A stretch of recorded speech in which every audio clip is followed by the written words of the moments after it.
Trump's impeachment. Well, I have a few things to say about that. But first I have a question. Nancy Pelosi says she has oversight or oversee the presidency. I thought we had three major parts of the government that were independent of each other.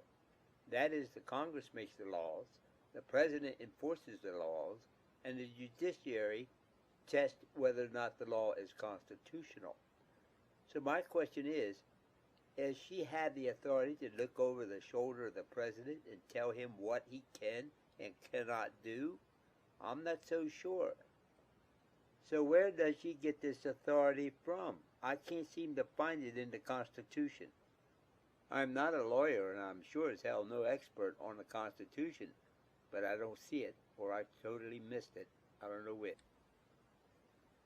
According to the Mueller report, there was no collusion between Trump and the Russians.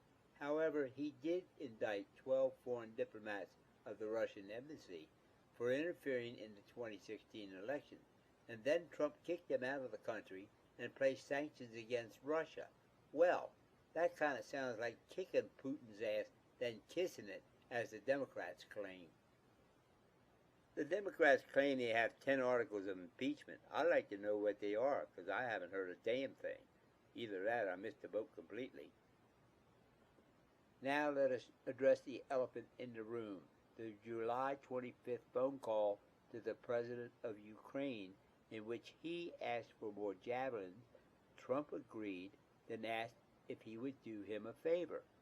Would you please look into the Hunter Biden investigation and why the Vice President did or did not stop that investigation, and ask for the firing of the prosecutor, which he said was corrupt. The Democrats immediately seized on this, calling it a quid pro quo, a bribery, extortion. The aid, which was on hold, would not be forthcoming unless he did the investigation. That may be true, but there is a little problem here, and that is the President of Ukraine did not know that the aid was on hold. Now, my understanding of bribery and extortion is that it takes two to dance, an exchange of things of value. So therefore, there is no quid pro quo, no bribery, no extortion. The Democrats contend that Trump did this for his own personal use, in order to gain information to use against Biden in his re-election bid.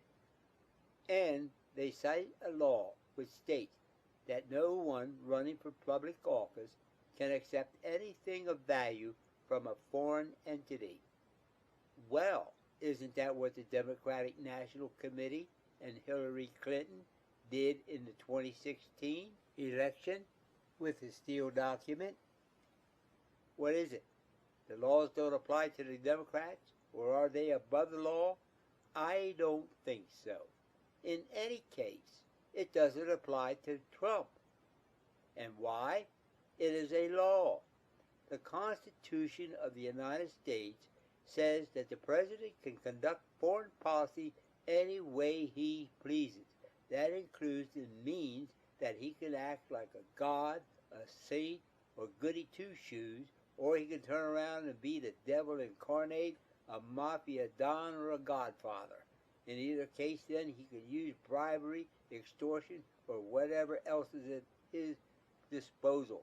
And it's quite legal, because the law cannot take away any power of the President of the United States.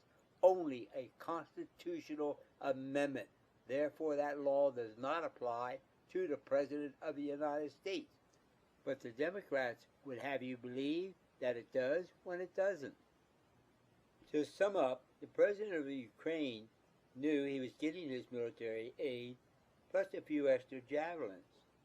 Trump never hinted, alluded, or even implied there was anything wrong with the aid. So how could there have been any kind of quid pro quo or bribery, as the Democrats claim? They are the ones who drew the line between the two, even though it didn't exist. And what about the Biden question?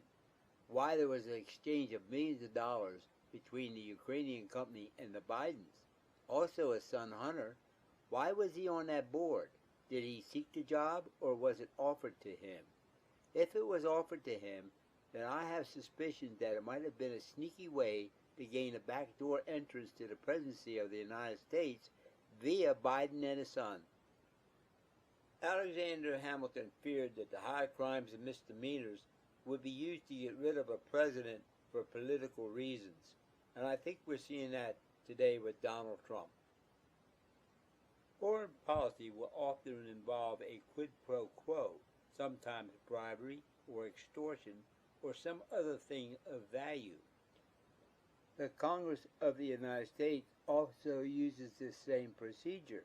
However, they call it a compromise, a tit for tat, with neither side getting all that they want.